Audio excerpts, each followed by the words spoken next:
The Paradise Papers are the latest document leak to reveal how thousands of Canadians keep money offshore and how this problem is growing. Now, other leaks have shown how the wealthy use tax havens to avoid paying taxes. What this one shows is the extent to which Canada has become a major player in this game.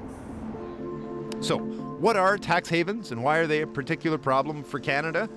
Here's a quick run through on how they help people avoid paying tax. If you want to move your money abroad, you have to have someone set up a company or a trust.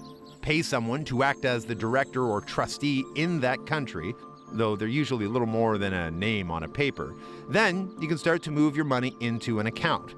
And while your money's offshore, it can grow, and there are ways to put off having to pay any taxes on it here in Canada, and it's all perfectly legal.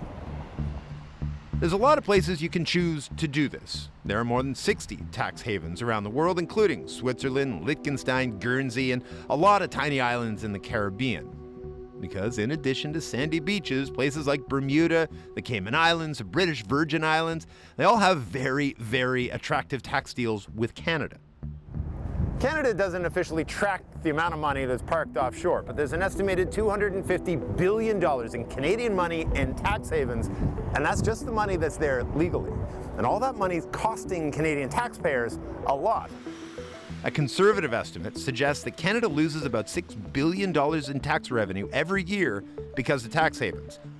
Just to give you an idea, that's enough for 200,000 new childcare spaces, 650 safe drinking water systems on First Nations reserves, 18 Super Hornet fighter jets.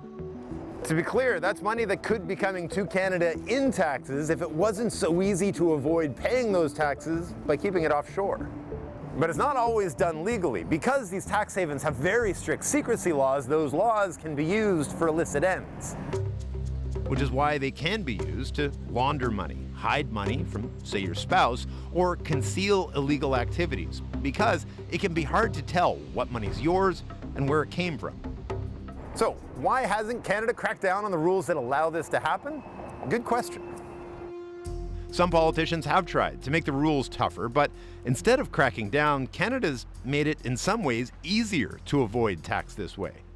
Since 2009, Ottawa has signed deals with 24 tax havens, including the Cayman Islands, Liechtenstein, and the Isle of Man.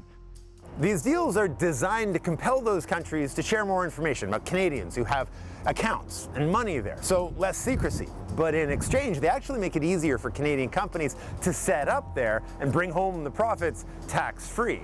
And you're probably not surprised to know, since those deals were first put in place, the use of tax havens has exploded.